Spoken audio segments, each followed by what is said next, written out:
What's up, guys? So I wanted to do a quick little video on the iArmor side steps, like the 2-inch square tubing side steps for the WK2 Grand Cherokee platform. There's not a lot of videos out there. There's not any instructional like installation videos on their website, and the instructions that come with it are absolute crap. So there's pictures, but it's printed like black and white. Pictures are terrible. So as you can kind of see, I'm not done with the install yet. This is the driver's side. This is my 2017 Grand Cherokee Altitude. So this is factory ride height. So you can kind of see, you get a kind of an idea of what they look like here. So like I said, it's factory ride height. So it sits, you know, that bottom rail is pretty close to the ground. Talking maybe, I don't know, 6.5, 7 inches off the ground from that bottom rail. So I'm already concerned that if I hit like a speed bump or something like that, I might scrape the bottom. So there's that. Big issue that I ran into. The nice thing about the parts is they came with stickers on them that told you, you know, if it's driver's side front mount, driver's side rear mount, passenger side front mount, passenger rear mount. The problem that I had was the rear mounts for the driver and passenger side were mislabeled, so that took about 30 minutes before I realized that what was supposedly the driver's side rear mount was actually the passenger side. So that sucked. Wasn't a huge fan of that, but all in all, not a terribly big deal. So I'm going to walk around the other side because I'm not done with the install yet. But before I get too crazy with it, I want to point some things out. So this is the passenger side. So the mount itself, let's see if we can't get up underneath here a little bit. Sorry for the shaky camera, y'all. So there's the strap for the gas tank. So you got to loosen that. That's a 15 millimeter bolt from the factory.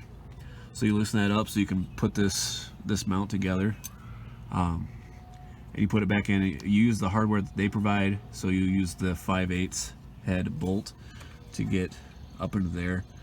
It comes with all the hardware, which is nice. You know, you get a flat washer, a lock washer for everything. So that part is nice. But as you can see, like I said, I'm on the passenger side, and that's labeled driver's side rear mount. So that sucked a little bit, but whatever.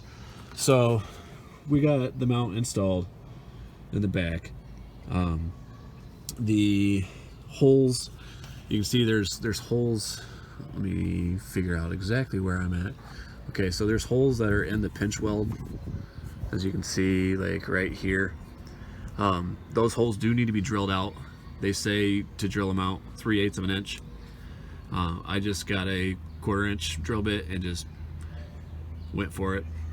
It works. So these bolts that go into the pinch weld are 1/2 inch bolts, and the bolts that put that hold the mount together, these are 10 mil. So you're constantly changing sockets to put everything in together. Not a huge deal, whatever, it happens. So front is pretty standard. Same thing, you got your pinch welds that you put the bolts in. It comes with like a little J bolt thing that you stick in the frame hole.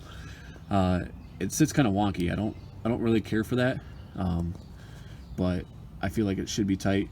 I didn't do this. I didn't think about it until right about now, but I would recommend, if you guys are going to do this, maybe using like some red or blue Loctite, or like that orange stuff that Permatex came out with that's supposed to be the equivalent strength of red, but it comes out like blue. So yeah, I'd suggest that maybe.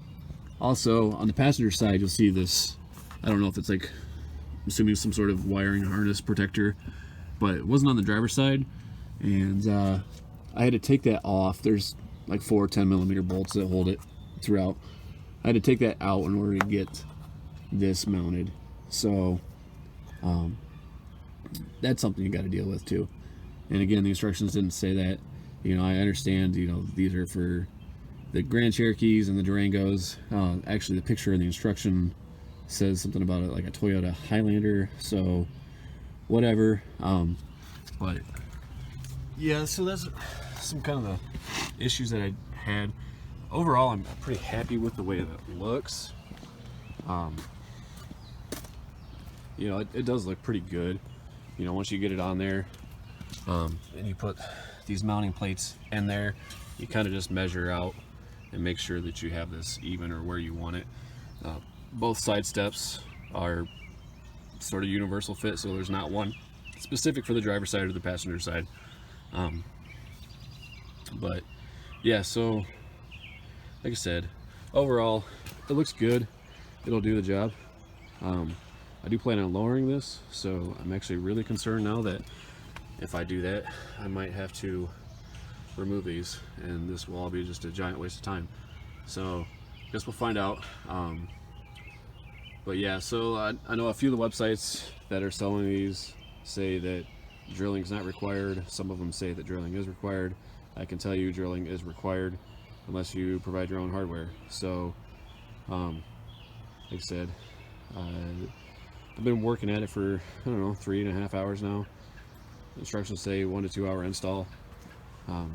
It's taken me a little bit longer than that. Of course, I haven't really been trying to bust ass through it either. So, but yeah, overall it looks good. Just wanted to point out a few things that weren't clear in the instructions, and hopefully this will give you guys, you know, a better idea of kind of what's going on. It's not supposed to be a how-to, but just some tips and tricks that I learned over the last 3.5 hours. So hope you guys enjoyed. Don't forget to like and subscribe.